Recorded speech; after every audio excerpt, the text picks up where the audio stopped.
सुबह 9 बजे के करीब उसकी आंख खुली थी। पहले तो गैर मानूस माहौल को पहचानने में कुछ वक्त लगा था, फिर जैसे जैसे ज़हन बेदार हुआ तो शऊर के दरीचे भी खुलते चले गए।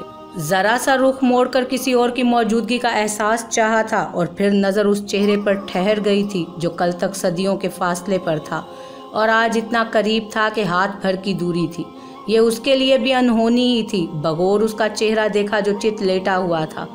रूम में एसी की वजह से खुनकी सी थी और वो बिना कंबल के पड़ा था। शायद वो मौसमों से भी बेपरवाह हो गया था।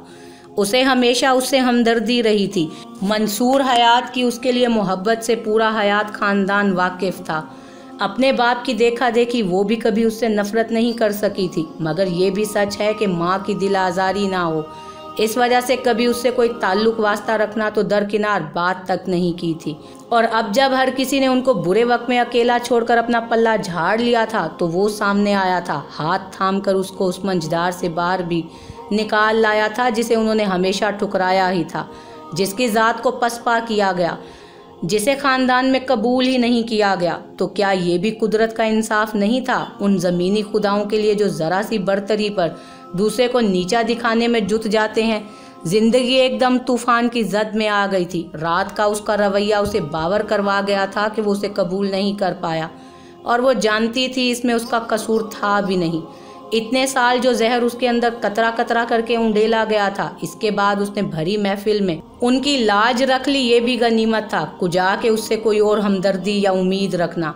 हानिया बेटा वो बहुत अच्छा है और मेरा कामिल यकीन है बेटा वो तुम्हें बहुत खुश रखेगा। तुम्हारे हवाले से वो हमेशा मेरी फर्स्ट चॉइस रहा है, मगर तुम्हारी अम्मी के रवैये को देखकर कभी ये बात जुबान तक नहीं ला सका। जानता था वो कभी रजामंद नहीं होंगी। उसके साथ पहले ही बहुत ज़्यादती हुई है, मज़ीद कोई तकलीफ़ उसे देने का मैं सोच भी नहीं सकता था, मगर अब मेरी बेटी ने समझदारी दिखानी है। हो सकता है उसे कुछ वक्त लगे इस रिश्ते को मानने में, मगर मेरी बेटी ने समझ बूझ से काम लेना है। अब इस रिश्ते की डोर तुम्हारे हाथ में है बच्चे। तुम्हारा एहसन इखलाक और रवैया ही अब इसकी समत तायुन करेगा। निकाह के बाद ब्राइडल रूम में जब वो अकेली थी तब उसके पास आकर मंसूर हयात ने ये अल्फाज कहे थे और उसने अपने ज़रतार आंचल के पल्लू से जैसे उनके लफ्ज़ लफ्ज़ को बांध लिया था। वो जानती थी आइंदा उसकी हमराही में सफ़र आसान नहीं होगा। कुछ अरसा तो उसे भी नॉर्मल होने में लगेगा, उसे खुद ही कोशिश करनी होगी। हो सकता है वो उससे भी बदजन हो। अब उसे अपने बलबूते पर उसे अपना बनाना था और वो ये कोशिश ज़रूर करेगी। वो उसके बाप का इंतखाब था जो किसी सूरत गलत हो ही नहीं सकता था। बस उसे ज़रा सब्र से काम लेना होगा। वो फितरतन सुलझू तबीयत की थी, आजिज़ और बेज़रर सी, हालात के मुताबिक खुद को जल्दी ढाल लेने वाली, कभी हार ना मान कर आगे बढ़ने वाली। अब उसकी यही खसूसियात ही उसका इस सफ़र में ज़्यादा राह साबित होने वाली थी। आहिस्तगी से उठकर वो वॉशरूम गई थी। कुछ देर बाद गीले चेहरे के साथ बाहर आई तो अब की बार वो करवट के बल सो रहा था। कुछ सोचकर वो उस तक आई और एहतियात से पास पड़ा कंबल उसके लंबे चौड़े वजूद पर डाला था। पलटते हुए बेड साइड टेबल पर धरे फोटो फ्रेम ने उसकी तवज्जो अपनी तरफ खींची थी। बिलाशुबा वो बहुत खूबसूरत थी। तैमूर हयात उनके दीवाने हुए दुनिया से टक्कर ले गए थे तो इसमें कोई मुज़ायका नहीं था। वो थी ही इस काबिल के उन्हें चाहा जाता और उस चेहरे पर सजा नूर उनकी मासूमियत और पाकीज़गी का गवाह था। तैमूर हयात जिसे वजाहत का शाहकार कहा जाता था, उनके पहलू में खड़ी वो चांद से रोशन चेहरे के साथ मुस्कुरा रही थीं और उनकी चमकती बड़ी बड़ी बादामी हैयत की आंखें उस मुस्कुराहट का साथ खूब दे रही थी। बेइख्तियार उसकी निगाह बेड पर सोए वजूद पर गई थी। उसकी बंद आंखें तो ऐसी ही थीं, साहिर सी, मकनातीसी कशिश रखने वाली। उसने बाकी सभी नकूश तैमूर हयात से चुराए थे, मगर वो आंखें महर हयात की सी थी। आराम से वो तस्वीर वापस रखी और खुद सोफे पर आकर बैठ गई। वो अभी तक ब्राइडल ड्रेस में मलबूस थी, पिछले 15 घंटों से उस भारी कामदार जोड़े को पहने हुए, और अब उसे शदीद उलझन हो रही थी। मगर नाचार उसे अभी इंतज़ार करना था शाजर के उठने का, क्योंकि उसका सूटकेस वो रात गाड़ी से निकाल कर लाया ही नहीं था। मगर उसे ज़्यादा इंतज़ार नहीं करना पड़ा था। आधा घंटा वहाँ बैठे गुजरा होगा उसको जब उसके साकित वजूद में जुम्बिश हुई थी और साथ ही उसने अपनी मुंदी मुंदी आंखें खोली थीं। सामने ही सोफे पर बैठी हानिया को देखकर उसकी सारी नींद लम्हे के 1000वें हिस्से में उड़न छू हुई थी। वो सूरत से उठ बैठा था। हानिया जो उसे बड़ी महवियत से देख रही थी, उसे यूं उठता देखकर जुज़बुज़ होती इधर उधर देखने लगी। ज़रा तवक्कुफ से वो उठा था वार्डरोब से कपड़े निकालकर वॉशरूम में बंद हो गया। हानिया ने रूहानसी होकर वॉशरूम के बंद दरवाजे को देखा था तो अभी भी इंतज़ार बाकी था। 20 मिनट के बाद जब वो बाहर आया तो उसने तशक्कुर का सांस लिया था। सोफे से उठकर अब वो अल्फाज तरतीब दे रही थी उसे मुखातिब करने को। वो कोई दब्बू किस्म की लड़की नहीं थी, बहुत पुरएतमाद सी थी, मगर उस वक्त शदीद नर्वस लग रही थी। ड्रेसिंग टेबल के आगे खड़ा बाल बनाता वो आईने में नजर आते उसके अक्स को देख रहा था जो नजरें हाथों पर जमाए उंगलियां मरोड़ रही थी। खुद पर परफ्यूम स्प्रे करता वो उसकी जानिब घूमा था। वो अभी भी लहंगे में घूम रही थी। उसे ताज्जुब हुआ था, आपने चेंज नहीं किया अभी तक। उनकी इस दवाजी जिंदगी का पहला जुमला जो हानिया ने उसके मुंह से सुना था। वो चौंक कर चेहरा उठाए उसे देखने लगी जो हैरत ज़दा सा इस्तफसार कर रहा था। मेरा सूटकेस गाड़ी में है, ठहरी हुई मुतवाज़न आवाज़ में जवाब आया था और शाहज़र को पहली बार अपनी गफलत का एहसास हुआ था। बेख्तियार उसने हाथ से माथे को छुआ। आई एम सॉरी, मेरा ध्यान ही नहीं गया उसकी तरफ, अभी लेकर आता हूँ। शर्मिंदगी से बोलता वो बाहर निकल गया जल्दी से। कुछ देर बाद वो माँ उसके सामान के वापस मौजूद था। लीजिए अब आप चेंज कर ले, मैं नाश्ते का बंदोबस्त करता हूँ। सूटकेस उसके आगे रखता हुआ वो एकदम से गायब हो गया था। फिर उसके जाते ही उसने नीचे बैठकर अपने सामान से एक खूबसूरत सी ग्रीन फ्रॉक मुंतखब की और जल्दी से वॉशरूम की जानिब दौड़ लगा दी। शावर लेकर ड्रेस चेंज करती वो मगन सी बाहर आई थी। अब कदरे बेहतर महसूस हो रहा था। टॉवल स्टैंड पर तौलिया फैलाकर वो मुड़ी थी। सोफे पर वो बैठा मोबाइल पर मसरूफ था। उसकी जानिब एक निगाह करके वापस झुका ली गई थी। कमर तक आते खुले नम बाल और रोशन चमकता चेहरा उस वक्त कुछ और भी शादाब लग रहा था। दुपट्टा अच्छे से फैलाए हुए वो आगे बढ़ी थी। नाश्ता कर लें, मंसूर चाचू की कॉल आई थी, वो लोग आ रहे हैं कुछ देर में। कॉफ़ी का सिप लेता वो सरसरी निगाह उस पर डालकर वो फिर से फ़ोन पर बिजी हो चुका था। हानिया ने सर हिलाकर सामने टेबल पर रखी ट्रे को देखा। फ्राई एग, टोस्ट, मायोनीज और चाय। उसकी भूख चमक उठी थी। कल दोपहर से अब तक हलक में सिवाय पानी के कुछ ना उतरा था। एक नज़र सोफे पर डाली थी जहां वो भी बैठा था। कुछ देर उलझन का शिकार होते वो बिला की ट्रे उठाकर बेड पर आ गई थी। टांगे नीचे लटकाए तिरछी सी बैठी वो ट्रे रखकर नाश्ते में मशगूल हो चुकी थी। इस बात से बेखबर के उसके हर इकदाम को शाहज़र ने कनखियों से देखा था। उसे हयात विलाए हुए एक हफ्ता गुजर चुका था। इतने अरसे में समीना फूफो और गफूर ताया वापस जा चुके थे। ताहिरा हयात की चुप अभी नहीं टूटी थी, लेकिन मंसूर साहब मुतमईन दिखाई देते थे। हानिया के चेहरे पर ढूंढने से भी कोई मलाल नज़र नहीं आता था, जिसने उनके इत्मीनान में और इजाफा कर दिया था। शादी के अगले दिन शाहज़र ऑफिस वर्क के सिलसिले में कराची गया था। उसकी अभी तक वापसी नहीं हुई थी। उसका शेड्यूल क्योंकि पहले से तयशुदा था, अब ऐन वक्त पर कोई तब्दीली नहीं की जा सकती थी। मंसूर हयात से उसने माजरत तलब की थी और उसकी मजबूरी को समझते हुए उन्होंने भी बखुशी उसे रवानगी का इंदिया दे दिया था। उस वक्त वो लाउंज में बैठी बेध्यानी से चैनल सर्च कर रही थी जब मंसूर हयात वहां आए और साथ वाले सोफे पर विराजमान होकर उसे आवाज़ दी थी। अपने ही ख्यालों में मगन पहले तो वो चौंकी, उन्हें देखकर मुस्कुरा दी। तुम्हारा कांटेक्ट हुआ शाहज़र से? कब वापसी है उसकी? बराह रास्त उसकी जानिब देखकर पूछने लगे तो हानिया गड़बड़ा गई। उन्हें क्या बताती कि गुजरे दिनों में एक भी बार उसकी बात उनसे नहीं हो पाई। उसके पास तो अभी तक उसका नंबर ही मौजूद नहीं था। पता नहीं अब्बू, मेरी इस बारे में उनसे कोई बात नहीं हुई, गोल मोल सा जवाब देकर जैसे उसने अपना भरम रखा था। मंसूर हयात भी जैसे समझते हुए ज़्यादा कुरेद नहीं रहे थे। चलो भाई, अभी साहबजादे की खबर लेते हैं, ज़रा हल्के फुल्के से अंदाज में वो बोलते जेब से मोबाइल निकालने लगे। अगले चंद लम्हों में वाकई उससे बात कर रहे थे वो। हानिया का दिल तो जैसे उसके कानों में धड़क रहा था। उसे ये भी खदशा था कि कहीं बातों बातों में उसके कुछ देर पहले बोले झूठ का पोल ना खुल जाए। घबराहट के मारे उसे ये भी सुनाई नहीं दिया था कि दोनों के माँ बहन क्या बातचीत हुई। कुछ देर के बाद जब वो अलविदाई कलमात कहते उसकी जानिब मुड़े तो बड़ी मुश्किल से खुद को पुरसकून जाहिर करती वो उन्हें देखने लगी थी। अपनी जानिब से कोई नई परेशानी वो उन्हें देने की रवादार हरगिज़ नहीं थी, वो भी उस सूरत में जब उनकी बेपुनाह उम्मीदें शाहज़र से जुड़ी हुई थीं। कल शाम तक वापसी है इंशाअल्लाह, सरसरी अंदाज में बताते हुए वो मोबाइल जेब में रख रहे थे। फिर सीधे होकर बैठे।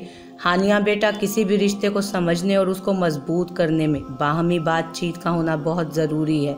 एक दूसरे की छोटी छोटी बातों को मान लेना, कभी कभार हक के दावे के साथ एक दूसरे के मामलात में छोटी मोटी दखल अंदाजी रिश्तों का हुस्न बढ़ाती है।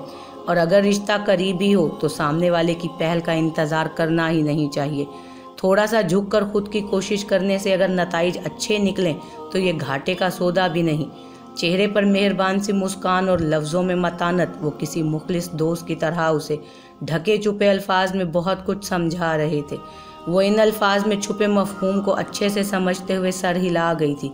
क्या आ रहा है टीवी पर? बहुत उम्दगी से बात बदलते अब वो स्क्रीन के सामने देख रहे थे।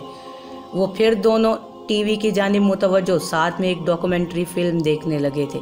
साथ साथ बातों का सिलसिला भी जारी था। अम्मी मैं कुछ हेल्प करूं? वो जब से आई थी ताहिरा ने उसे किसी काम को हाथ नहीं लगाने दिया था। अभी भी वो बोर होती किचन में आई थी। वो शाम के खाने की तैयारी कर रही थी। नहीं बेटा बस हो गया सब कुछ, तुम रहने दो। वैसे भी कुछ देर की बात है, फिर तो तुम चली जाओगी। नजरें चुराते वो बोली तो आवाज़ में वो पहले वाला रोब और दबदबा मकफूद था। हानिया समझ रही थी कि पिछले एक हफ्ते में कोई 1000 बार उससे माफ़ी मांग चुकी है। उसे अफसोस हुआ था उनकी हालत। उनको दोनों शानों से थाम कर अपनी जानिब रुख करते वो उनका हाथ थाम चुकी थी। अम्मी प्लीज़ इस तरह तो ना करें, आपको ऐसे देखकर मुझे तकलीफ़ हो रही है।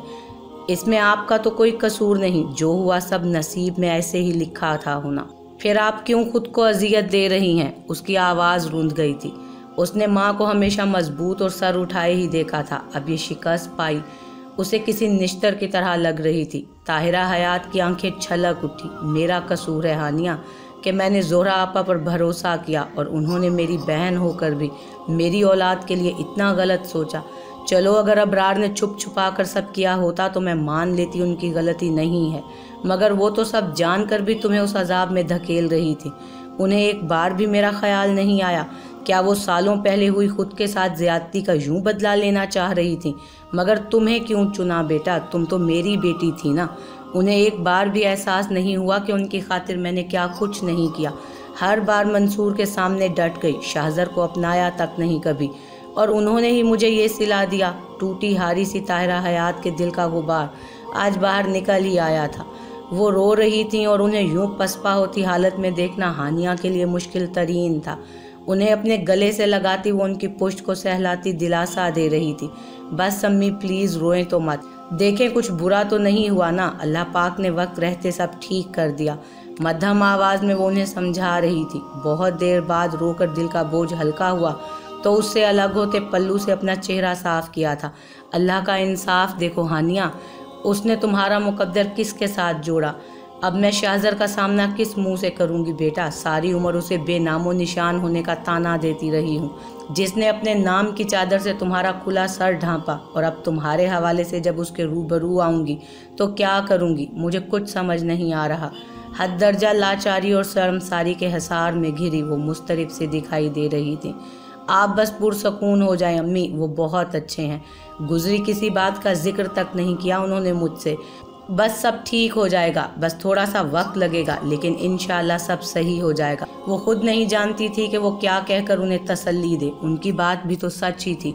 कल तक जिसे कदमों की धूल समझ रखा था, आज एकदम से जान से प्यारी बेटी का शोहर बन बैठा था। इस नाते उसकी इज्जत और तकरीम भी बढ़ गई थी, जिसे इतने सालों में काबिले इज्जत सिरे से गर्दाना ही नहीं था।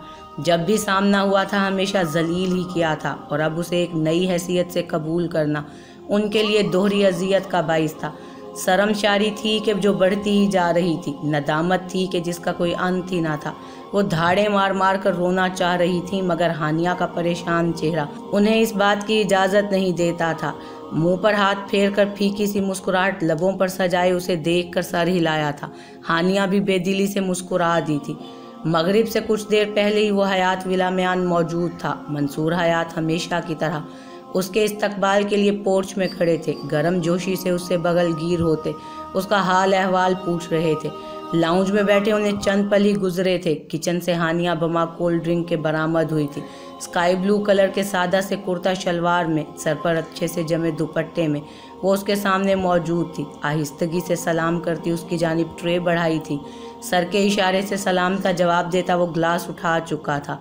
खुद वो ट्रे टेबल पर रखकर मंसूर हयात के साथ बैठ गई थी। कोल्ड ड्रिंक का सिप लेते कनखियों से शाहजर ने उसको देखा था। उसे देखकर कोई भी नहीं कह सकता था कि वो फ़कत 8 दिन की ब्याहता है। बिना किसी भी आराइश और ज़िबाइश के वो उसे शादी से पहले वाली हानिया लग रही थी। हाथों पर मेहंदी के मीठे मीठे नकूश देखकर पहले से जला जी और सुलग उठा था। ये मेहंदी भी तो किसी और के नाम की थी, और अगर मेरी जगह अबरार होता तो। बस यही वो सोच थी जिसके आगे वो बेबस हो जाया करता था। उसका सांस लेना दुश्वार हो जाया करता। लाख कोशिश के बावजूद वो खुद को इस जहरीली और तल्ख हकीकत से आंखें चुराने पर मजबूर नहीं कर पाता था। अब भी दिल गिरफ्ता सा होता बमुश्किल कोल्ड ड्रिंक खत्म करके ग्लास सेंट्रल टेबल पर रखा था। इस दौरान मसूद हयात से हल्की फुल्की गुफ्तगू भी रही थी, जबकि हानिया बस एक भली सी मुस्कुराहट के साथ खामोश बैठी उन्हें सुन रही थी। तभी ताहिरा हयात वहां आई थी। उन्हें देखकर वो ठिठका था और जमकर तो वो भी अपनी जगह रह गई थी उसे देखकर। उठकर उन्हें सलाम किया, जिसका आहिस्तगी से जवाब देते वो वहां से गुजरकर किचन की जानिब गई थी। मंसूर हयात और हानिया ने भी उनको देखा था और शाहजर वापस बैठता वो दंग रह गया था।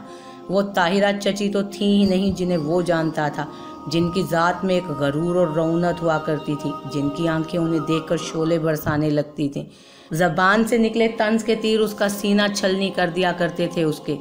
आज उनकी नादिम आंखें और होंठों का कुफ्ल उसे बेकल कर गया था। वक्त और हालात इंसान को क्या से क्या बना देते हैं। वो गहरी सांस भरकर रह गया।